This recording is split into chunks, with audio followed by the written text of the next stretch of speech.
Hello, this is Leadership Live. I'm David Rubenstein, and every week I try to come to you with some CEO who's been managing through the COVID process. And this week I'm very fortunate to have Doug McMillon, the CEO of Walmart, the world's largest retailer here. Doug, thank you very much for coming on our show today. Thanks, David. So many companies have been hurt in the COVID-19 crisis, particularly retailers, but it seems as if Walmart has done pretty well. You're hiring more people than you're laying off. Is that correct? Yes, we've hired a lot of people in the U.S. alone. Since the middle of March, we've hired over 400,000 people. Now, why are other retailers not able to get street traffic and you are getting, I guess, street traffic, or is it somewhat online kind of sales that you're doing? Well, in our case, I think it starts with the fact we sell food and consumables and things people really needed during this crisis. So our form of retail was deemed as essential here in the U.S. and in countries around the world. So we've stayed open mostly throughout the crisis, selling food, consumables, and other things that people need in stores and also online. And you're right, I think you're alluding to the fact that e-commerce has really grown during this period of time, and that's certainly been the case with us. So for everybody who's watching, how many total stores does Walmart have? Around the world, 11,484. Here in the U.S., we've got around 4,700 stores that are Walmart supercenters and neighborhood markets, and then we have another 600 Sam's Clubs here in the U.S. And you've got 2.45 million employees, or associates, as you call them. Correct. And then your revenue is about $500 billion or so a year, something like that? A little more. Yeah. A little more than that. Okay. So do you expect to hold on to all these employees, or you think there'll be a decline in sales after we get past the COVID-19 situation? You know, what happened is, as we started into this COVID period, we created a leave policy for our associates that needed to stay home. If they had a family member to take care of or they had some sort of concern, we created this 3-tier leave policy, and hundreds of thousands of our associates that needed to or wanted to stay home have. And so we had a need for a lot of people to run the stores, serve as it relates to e-commerce, and also respond to the demand that's gone up. About 60% of the 400,000 that we've hired since the middle of March are temporary in nature. So we'll retain a big portion of them, but certainly not all of them. And when you look at the sales of your products, what has been the most demand? Is it food? It's been the number one thing in demand, but of the things that are, let's say, dry goods or other kinds of things, what has been in greatest demand? Hand sanitizers, face masks, things like that? One of the interesting things to watch, and it played out somewhat consistently around the world, but if I just take the U.S., for example, Americans seem to somewhat move together, David, through phases of this experience. So certainly in the beginning, people were looking for hand sanitizers, sanitizing wipes, paper goods. We all know about the shortages of toilet paper. It then moved to stocking up, and things like shelf-stable food really took off. We had a period of time where there was a lot of pressure on beef and pork and things like that. But then this realization that they needed to educate and entertain their children and themselves led to a big increase in things related to entertainment at home. And we saw categories like puzzles sell out. We hadn't sold out of puzzles in a really long time, but we saw that kind of behavior then spread into things related to do it yourself at home and things related to home categories. So you can imagine if you're in your living room or in your home office or even in your backyard, you see things, since you're stuck at home during this period, that you want to improve. And we could see the country kind of move together in these phases and buy the same categories somewhat together at the same time. We've sold out of things like bicycles. We've had a really difficult time staying in stock on adult bikes these past few months. And if you and I went to a store right now and walked around, we would see far too many out of stocks relative to what you'd normally see in a Walmart store. So what year was Walmart started? 1962. And Sam Walton just had one store in Bentonville. And what did he do that made it possible to grow into this big empire? Sam started in Rogers, Arkansas that year, and he had this mentality. He'd been in retail before, been a franchisee of Ben Franklin and had his own kind of five and dime business, and learned retail and wanted to try some things differently. And he wanted to sell, a broad assortment of merchandise at an everyday low price, and he wanted to serve small towns They didn't have access to quality merchandise at a value.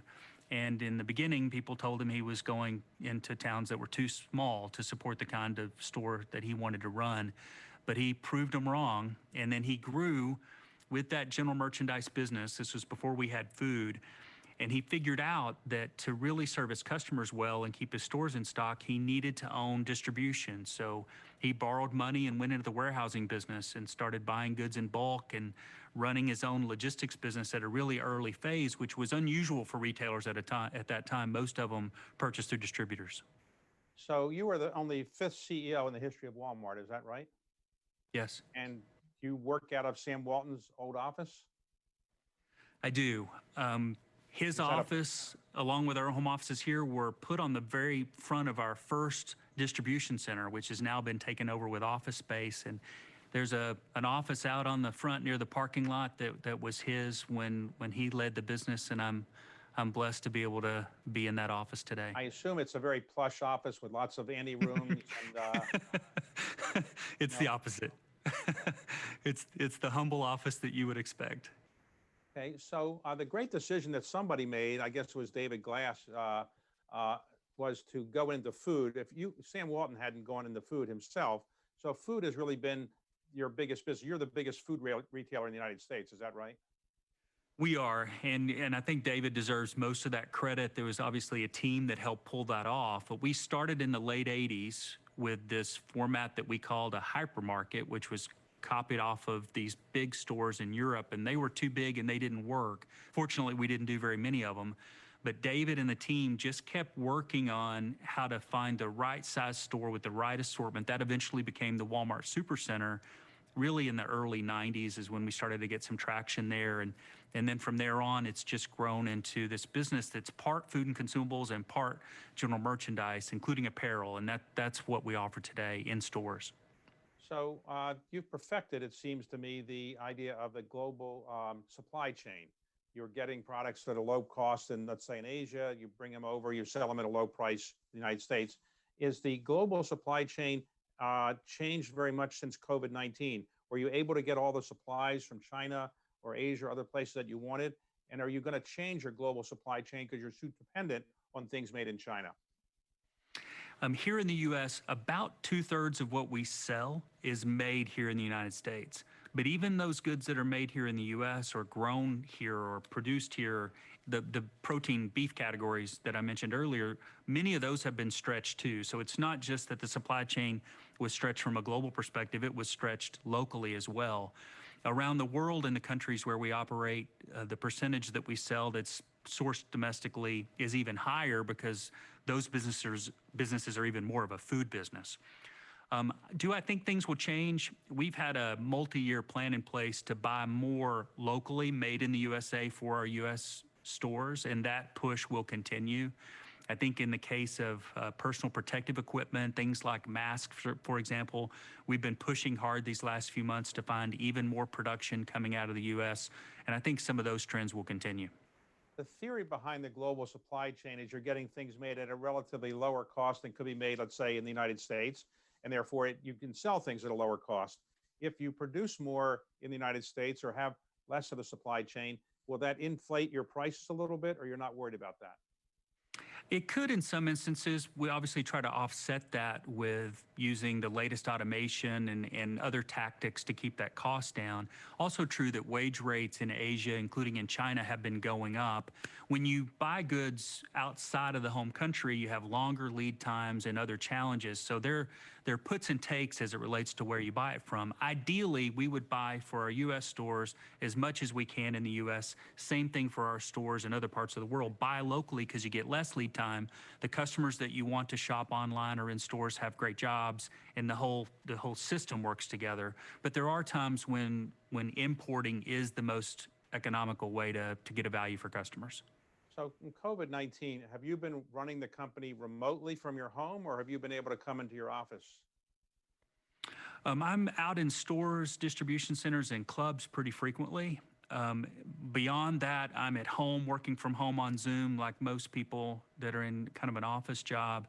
And then every once in a while, I'm up here in the office for a few meetings. But the most memorable part of this experience so far is what's happening when I visit stores, clubs, and distribution centers, and seeing our associates that, are stepping up and coming to work every day, serving the public, adapting with the use of facial coverings and washing their hands and maintaining social distancing. You've probably been watching it, but Right. we've done a lot of different things like reduce our store hours for extra cleaning at night. We limit how many customers can come into a store. There are markings on the floor showing how far it is, to be separate from someone 6 feet. There are plexiglass shields up at the checkout stands and in pharmacy. Right. And our associates have been dealing with and coping with all of that change, trying to do the best job they can of keeping each other safe and customers safe. And that's what I'm going to remember from this whole experience. It's the time out with them rather than living on Zoom. So your associates, have many of them contracted COVID-19 or not that many? We have had cases, as you would expect with any hotspot. What we're experiencing is our stores that are in hotspot areas have an increase in cases, and we have some additional steps that we take to try and make sure that they are kept safe. So far, on a per capita basis, both in case count and fatalities, we're well below the numbers that we're seeing at state, county, or national levels. So if I go to Walmart this afternoon, will I be required to wear a mask if I go in the shop? You would be in about 3,700 of the locations where either governor or someone else has mandated it. We don't currently, as we're doing this interview, mandate that in our other stores, but that's obviously something that's on our minds. Okay. And let's talk about your own background for a moment. Did you go to a fancy Ivy League business school? Did you work at a fancy consulting firm, private equity firm? How did you get this job to be the CEO of Walmart? I grew up in Arkansas, and I went to the University of Arkansas, and then a little later went to the University of Tulsa to get my MBA. And through much of that experience, I got to work for Walmart. I started as a teenager in a warehouse unloading trucks, ended up working in a store while I was in graduate school, and then came into the home office. And it's been 29 years since that happened. So I'm educated by Walmart mostly. Okay. And when you go into a Walmart store, everybody knows who you are, or the people don't know who you are? The store management team will almost always recognize me, but many of our associates wouldn't. It's fun, I go to stores almost all the time unannounced. I want to see what customers see. So when I show up in a community, I'll just walk into the store and start walking around, talking to customers and our associates. And it usually takes a few minutes before the store management team figures out that I'm there. So has any customer ever say to you, well, this place isn't so good and this is what I think they should do better? And what do you say to them? I'm the CEO and I'll fix it, or what do you say? Yeah, sometimes. I mean, I love talking to customers. So I'm out like at the grocery pickup area, which is one of our growing parts of our business, asking how are things going? What can we do better? And they tell me, and sometimes I'll tell them what my job is. Sometimes I don't. Just depends on the circumstance. Now, there's a myth, maybe it's a myth, that the most important thing that people really want is the lowest possible price. Is that true when they shop at Walmart, or is it the quality of the product? What do the people really most want? Yeah, they definitely want value, which is a function of both price and quality. People don't want poor quality, and if we sold poor quality, they wouldn't come back. So it's got to start with that item spec, but then once we've got the quality right, we're obviously trying to sell it for the lowest possible price that we can and manage the mix of the business across the entire store. But they also want to get in and out, and that's why e-commerce is growing. That's why our mobile app's doing so well. That's why our grocery pickup and delivery business is growing as fast as it is. It's because everybody's busy, and in a COVID-19 world, they obviously want to touch less things and be out less. So we've seen really strong growth in our e-commerce business, whether that's an item delivered from an e-commerce fulfillment center or an item delivered from a store or picked up in the parking lot, in addition to the volume increases that we've seen in store. So you bought a company called Jet.com to help you in the e-commerce business. And I think recently you said, well, you don't really need the name Jet.com anymore. It's just Walmart. So you're happy with that acquisition or not? We are. We'll definitely do that all over again. We saw an acceleration in our e-commerce business as we brought Jet into the company and the team in. And basically what we did is we started integrating the back ends very quickly, doing shared fulfillment, shared technology. And our plan was when we started that the Jet brand name would be used in more urban markets, more affluent customers, maybe younger customers, and Walmart would be the lion's share of the business across the rest of the country. And what we found over the last few years is that Walmart's working everywhere. It doesn't matter where you live. And the assortment that was on Jet is now available on Walmart. And we've been adding so many brand names to Walmart.com that customers have accepted that brand. So now we just don't need to put the marketing dollars behind supporting a second brand. Now, we talked earlier, and you carry around on your, portable phone, the list of the top 10 retailers in every decade, I guess it is, or for the last century or so. So in the early part of this century, or last century, I guess Sears was the leading retailer for much of the that century. But your point is that retailers tend to go out of business, and they have to be very nimble. So what do you do to make certain that you're not out of the top 10 list at some point 10 years or 20 years down the road? Yeah, part of the DNA here that we inherited from Sam Walton is a DNA that includes change. And so if I were with you in front of a group of our Walmart associates and we were talking about the company, I could say something like, other than our purpose and the values of the company, the only thing that's consistent at Walmart is, and the group will respond back, change, which gives you that opportunity, which is so important in business and certainly important in retail, to decide what needs to change to serve the customer better in the future. And you don't get married to things that you've done in the past. And that's really true here. And it gives us a shot. And the reason that we focus on retail history is just to remind ourselves, it doesn't matter how big you are, you can go away, and you can go away quickly if you're not moving to where the customer wants to be served in the future.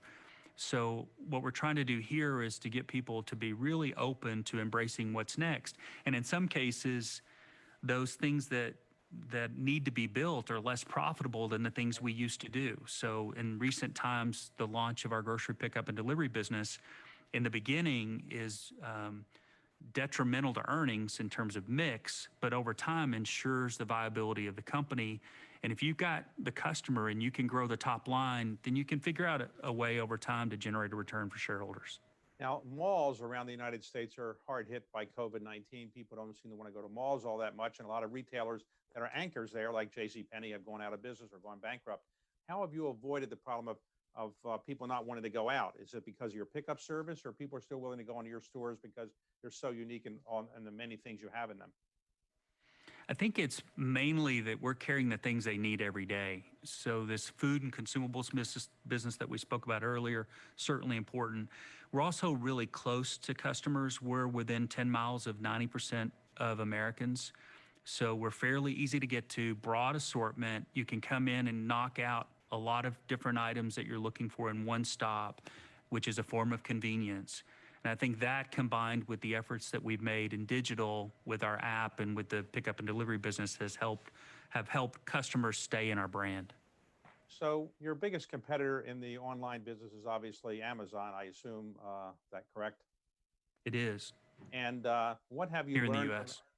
what have you learned from Amazon? Did they teach you certain things, inadvertently teach you certain things that would make your online business better, or you done some things that they wish they had done? Well, whether it's them or others, I think the goal is to learn from them and apply what should be applied. And definitely the customer has spoken. They want convenience and a broad assortment and timely delivery. So in some aspects, we're trying to do the exact same thing that they're trying to do. In other respects, we've got a set of assets that are unique to Walmart, and we're trying to put them to work. So maybe one of the big differences as it relates to kind of a digital view or an e-commerce view is how we're using our stores. And the fact that you can go on your app and purchase items or reorder items that you bought before and swing by the store later that day and open up the trunk and somebody will drop it in there for you is super efficient. And Americans in particular really like that service. So there are unique aspects to our strategy, and I think the stores underpin most of those. So it's been rumored that you're going to announce some type of Prime kind of equivalent for Walmart, Walmart Plus, I think it's called. Is that going to be announced sometime soon, or you can't say? We have a membership that we've been testing called Delivery Unlimited. And the speculation that you're referring to is that we're going to launch a more robust membership called Walmart Plus. And the common theme, whether it's Delivery Unlimited or what Walmart Plus may mean in the future, is that this grocery consumable delivery, really delivery from the supercenters, which can include back to school items or even apparel items, done in a really fast manner as part of a membership program, is something that we think is going to be compelling for people. And based on the success we've had with this pilot of Delivery Unlimited, we've got some confidence that people do want a membership from us. And when you think about it, that there's a delivery cost of picking an order and delivering an order to someone's home. And basically what the membership is fundamentally in the beginning anyway, is an ability to buy in bulk those deliveries at a discount in the form of an annual fee. And that's the form that we've taken. So it's also rumored that you're getting into the health insurance business and you're going to become maybe a health insurance provider or something like that. Is that true? We have an aspiration to make a difference in healthcare. Our customers won't surprise you, David. They tell us we're not pleased with the experience we're having. It costs too much. I'm not having enough access to high quality preventative care. And so we've started a health and wellness initiative, which includes opening healthcare clinics. They're called Walmart Health, and we've now opened 4. The first 2 were in Georgia, and they are preventative in nature with a medical doctor and other healthcare professionals that enable you to have an exam. You can get x-rays done, you can get blood work done, you can get your teeth cleaned. There are dentists there that are cleaning teeth and doing other things. We have a hearing service, optical and vision, along with our pharmacy. And the price points are really affordable and accessible for people that are cash paying, even for those that may have higher deductibles. And we think that that physical presence, those clinics, combined with digital capabilities in the future, will enable us to lower the cost of healthcare. Again, preventative, high quality, accessible healthcare for Americans. And there may be other bolt-ons to that, including some forms of insurance that we could offer that would help make that more effective for customers. When people come to Walmart and they check out in a regular counter, what percentage actually use cash and what percentage actually use a credit card or a credit card equivalent? I think we're still in the neighborhood in the U.S. of about 20% cash. Okay. And let's talk for a moment about what you're doing in the various areas and where you have stores. Have you been making contributions to food banks or other things to take care of people who have been laid off and just don't have any ability to really buy food? Or what have you been doing philanthropically in that area? Yeah, we don't ever want to throw away food if we don't have to. And our stores, selling as much food as they do have times when we can donate food. And I think we've done something like the equivalent of 4 billion meals donated in terms of food donations these last few years. And that certainly continued during COVID-19, in addition to some cash contributions that we've made. Now, in the racial area, you've made a $100 million contribution to deal with some racial inequalities, as I understand. Is that right? Yeah, we're doing a number of things. One of them is we are creating a Center for Racial Equity, and we committed $100 million over 5 years to help fund initiatives that are successful in local communities. So your own workforce, what is the racial composition of your workforce and your executive team in terms of diversity and racial composition? Yeah, in the U.S., a little over 20% of our associates are Black or African American. I think the number as it relates to people of color in the U.S. is something like 44%. And when you come up the company, those ratios don't play all the way through. As you would guess, with any company like ours, we've had a focus for a long time on diversity and inclusion. We have a lot of diverse officers, but we're not as diverse as we want to be and aspire to be, and that's something that we're working on. So you are now the chairman of the Business Roundtable, which is a leading group of CEOs in the United States from the biggest companies, and their mission is generally to affect policy in Washington to some extent. So what is your biggest initiative that the Business Roundtable is pursuing right now? Well, there's a lot of work going on, but the 2 big themes, as you would guess, are related to COVID-19. How do we safely get our economy moving, with emphasis being on safety? And then secondly, these, more than a month now, I guess, we've been really focused on racial equity. And we've set up different teams within BRT to focus on different complex systems related to racial equity. the criminal justice system, policing, police reform in particular, the healthcare system, the education system, and the financial system. And there are different CEOs that have taken leadership roles to go look at these complex systems with a racial equity lens in particular and bring back recommendations that our own companies can act on, as well as what the government, federal government, state governments can do to help create a more equitable country. So at Walmart, what is the most popular thing that you sell? I mean, I think I once asked you years ago, and I think you said bananas or something like that. But I mean, what is the most commonly bought thing at a Walmart store? It's still bananas. We sell Bananas. billions of bananas. Yeah. It's funny that you bring that up because the other day I was in a distribution center and got to go into one of our banana ripening rooms.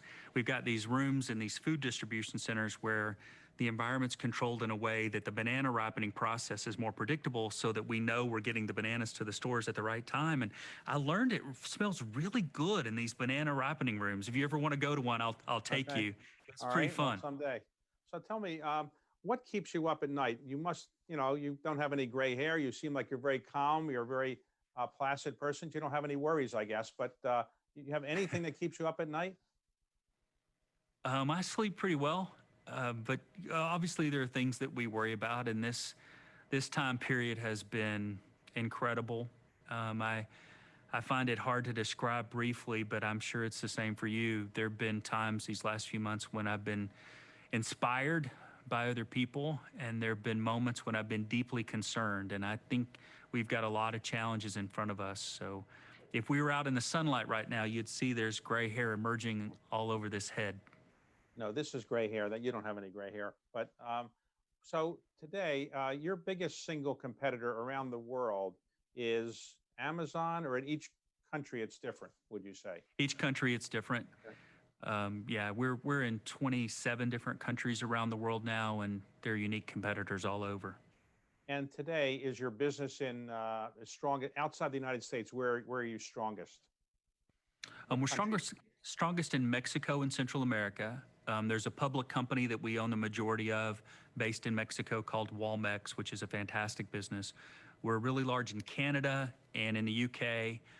We are pretty big in China. We've got over 400 stores there. And maybe more recently, we made a really large investment in India to buy an e-commerce company called Flipkart, which has a phone pay business, which is a financial services and payment business. It's also really important in India.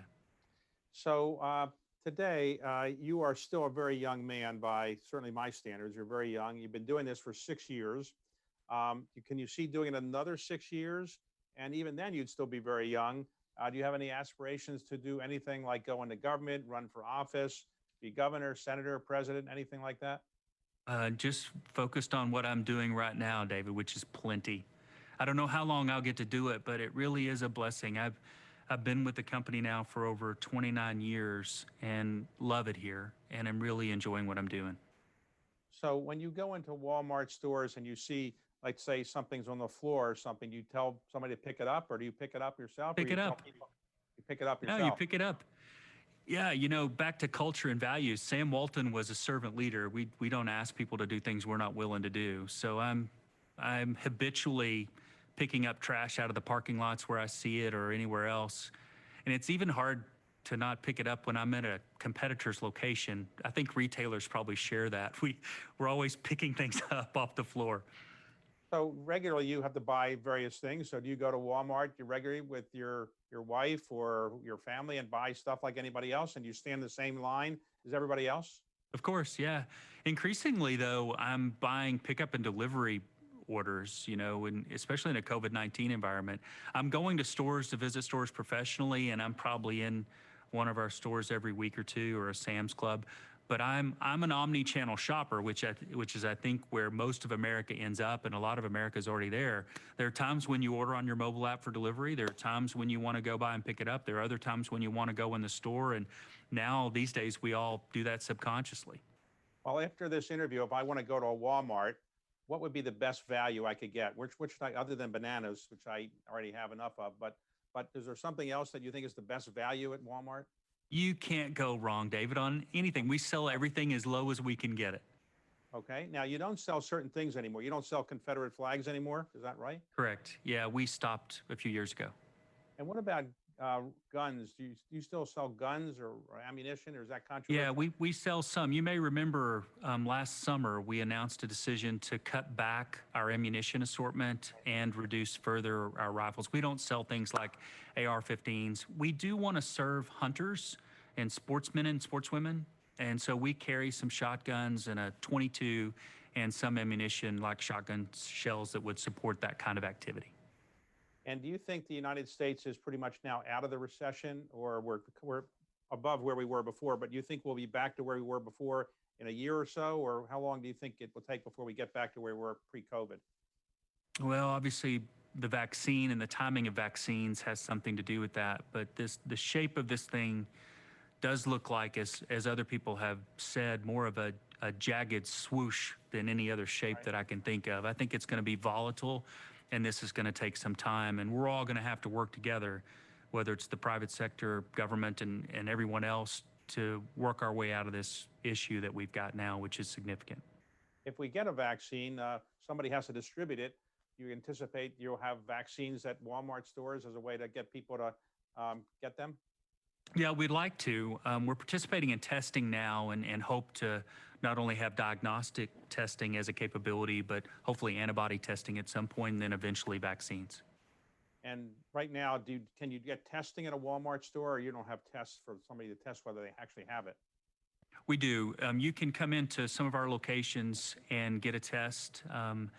We've got these neighborhood markets that are kind of like supermarkets around the country, and many of them provide that testing capability now. For a while, we had drive-through testing stations and still have some scattered around the country. I think the total so far is that more than 130,000 people in the U.S. have been tested by coming to a Walmart store or a Walmart parking lot.